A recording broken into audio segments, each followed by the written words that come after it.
Welcome back to the Daily Mastermind. My name is George Wright III with your daily dose of inspiration, motivation, and education.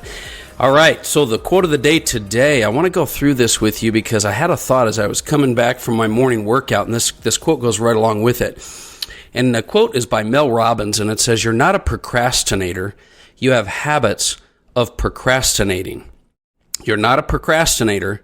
You have habits of procrastinating.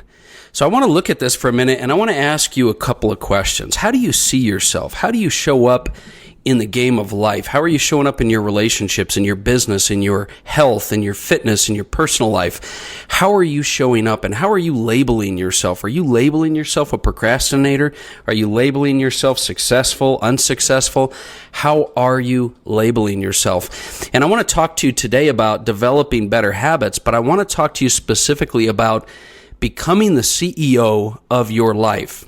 So what does that mean? What does the CEO mean? What I'm talking about is finding a way to identify in yourself the qualities, traits, skills, and attributes that help you to take charge. A CEO takes charge. A CEO, by the way, sets the rules. A CEO leads the way. A CEO develops the vision of what it takes to execute for a company. And you can do this in your life. You can do this in your health, in your fitness, in your wealth, in your relationships, in your spirituality, whatever it is. You can become the CEO of your life. And I want to propose that to you because, in my life, I've developed a CEO mentality, and it's really served me well. And I think it's something that you can utilize in order to take your goals and your vision and your life to the next level and create the life that you were meant to live. So what are ways, I was thinking of this on the way home today, what are some ways that you can develop a powerful CEO mindset? And I could go on and on and on about this, and maybe we'll do some additional episodes later, but there's three things in particular that I feel you can do. The first is that you can absolutely live the 12 pillars. The 12 prosperity pillars that I developed, it is not just a cool poster, okay? I admit it is a very cool poster, but it's also 12 specific inner game, outer game character traits or principles or values that I've picked up over 20 years of working with the biggest names in wealth, finance, personal development. So let's just take a second on this. Number one, I create my life. You've got to take control, and you've got to take the ball and run with it, and developing a CEO mentality will help you do that. Then I take personal responsibility. CEOs take personal responsibility of their life. And then I act in spite of my mood. A CEO acts in spite of their mood, even if you don't feel like getting out of bed, even if you don't feel like going to the gym, even if you don't feel like going into work, even if you don't feel like executing and making that call or treating that person well. Whatever it is, you got to act in spite of your mood. I surround myself with positive people. You've got to surround yourself with positive people and build a team. I focus on solutions. Look, shit happens. A CEO has to deal with it. They don't get stuck in the problem. They focus on solutions. And from focusing on solutions, they create results. I also create an attitude of abundance. That's another prosperity pillar. An attitude of abundance will help you to perform. I choose to be happy. I always think win-win. I am committed to lifelong learning. I create daily rituals. I attract success. I visualize and manifest my life. A CEO's got to have vision. And these 12 prosperity pillars are just one way that you can start with a foundation of values and principles that can help you to become the CEO. Because guess what? Life is going to throw all kinds of things at you, just like a typical CEO would do. Look, guys like Gary Vee talk about the fact that they've got great content out there online. They got a bunch of things, but they spend their day putting out fires all day long. You don't know that because they just deal with it. Guys like Gary and many other of my mentors, they're individuals that just get it done because they have a CEO mentality. So the prosperity pillars is the place I would start. Number two, you've got to surround yourself with winners. Winners surround themselves with winners. That's why and look, if you don't have people in your life, because I get it, some of you may not have access to, mentors and successful people, but that's the beauty and privilege of having this online world we have. I've listened to podcasts like the CEO Project, like Ed Mylett, Gary Vee, Joel Osteen, Mike Dillard, Russell Brunson. There's so many excellent examples of CEOs that you can inundate and just soak up in your life that there's no excuse for not surrounding yourself with winners, because you're going to be the average of the people that you spend time with. The third thing, and here's the thing, I want to try to keep this simple because we don't have a lot of time. These pillars are a foundation. Surround yourself with winners. And the third thing is just to move, just to start acting and creating action, because here's the bottom line. A CEO is an executor. They eliminate indecision. They say yes, and then they figure it out. They clarify their vision. They strengthen your confidence as you go. You've got to be able to just start moving, because confidence, unlike self-worth, which is something that's maybe internal you need to work on, and we can talk about that another time, confidence builds with success. And so by moving, you can fail your way to success, and you can increase your confidence through that. So you've got to find daily wins. But if you're moving and you can create wins and you can win the day, you can win the moment, you can win the hour, you can win the day, you're going to start moving forward. And a CEO is an executor. So absolutely start with the pillars, the pillars of prosperity, and then move to surrounding yourself with the right environment, and then start executing. Now, I know what you're thinking. What if I don't have the confidence? What if I don't have the resume that you do, George? What if I don't have the skills? What if I'm not a CEO?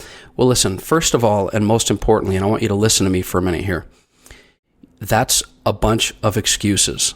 You've got to stop making excuses, because you can make excuses or you can have success.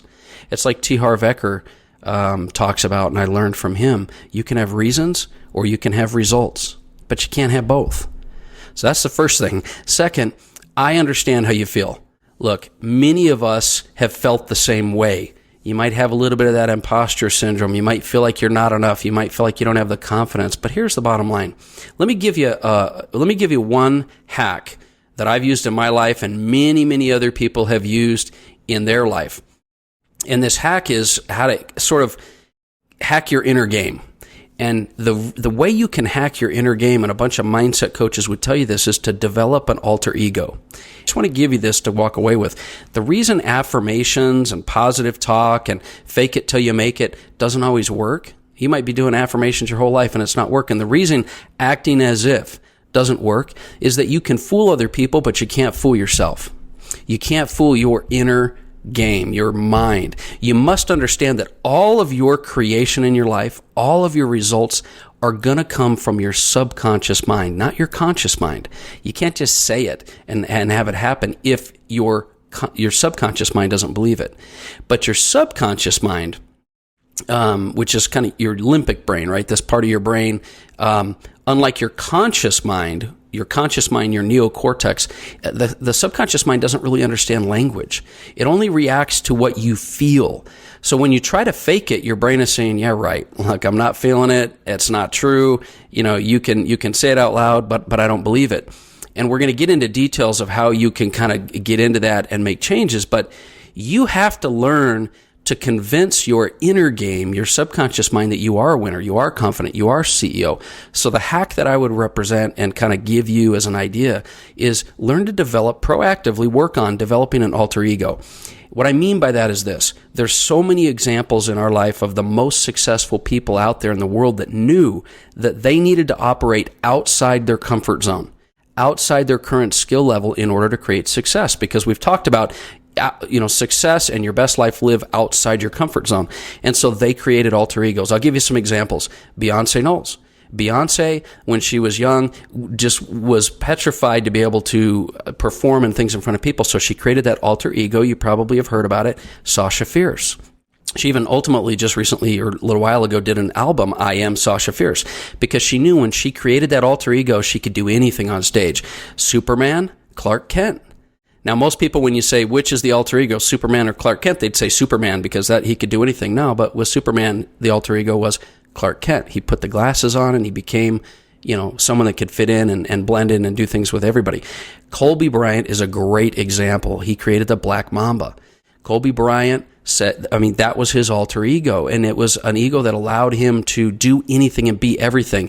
And so some of the most successful people, and I'll go into this Friday, but many, many, many examples of individuals that have created alter egos, because what happens is your subconscious mind says, Okay, I believe that, right? And it just makes stuff happen. You've done this your whole life. You know this. When you were a kid, you pretended to be something. When you watch movies, have you ever watched a movie and you're so into the character that literally when they jump or they move or something scares them, you react because you feel like you're in that movie.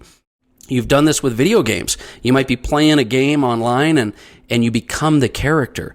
And you convince yourself through these feelings in your mind that the movie, the game, the player, it's real. And by doing that, you can use that in business or in life or relationships to execute at a whole nother level. This is why actors are so convinced of their roles when they've played them a long time, because they really dig into this role.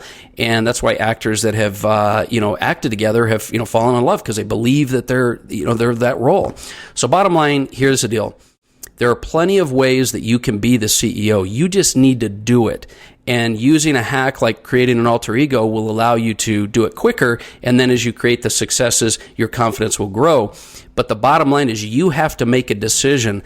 I want to create the life I was meant to live. And if you make that decision, the best way to execute on it is to become the CEO of your life. Whether you want to increase your, strengthen your relationships, better your health, better your business, better your wealth, better your success, better your personal development.